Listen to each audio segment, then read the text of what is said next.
जिंदगी में जहन्नम देखनी हो तो गलत इंसान से शादी करके देखो। यकीन करो, इंसान बाहर से जिंदा तो होता है मगर अंदर से मर जाता है। कभी कभी इंसान शादी नहीं सजा काट रहा होता है जिसे वो रिश्ता समझ बैठता है। गलत इंसान के साथ जीने का मतलब है हर दिन आहिस्ता आहिस्ता मरना। जब शादी मोहब्बत नहीं बल्कि अजियत बन जाए तो ख्वाब भी आंखों में मर जाते हैं। गलत इंसान के साथ रहना ऐसा है जैसे जहर को रोज थोड़ा थोड़ा पीकर मुस्कराना। रिश्ते की असल तबाही तब शुरू होती है जब एक दिल बोलता रहे और दूसरा उसे सुनता भी ना हो। गलत शादी एक ऐसा कैद खाना है जिसमें इंसान आज़ाद होकर भी कैद रहता है।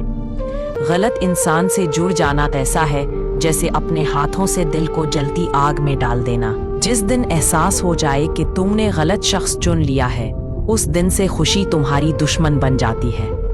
वो लोग खुशकिस्मत हैं जिन्हें सही साथी मिलता है।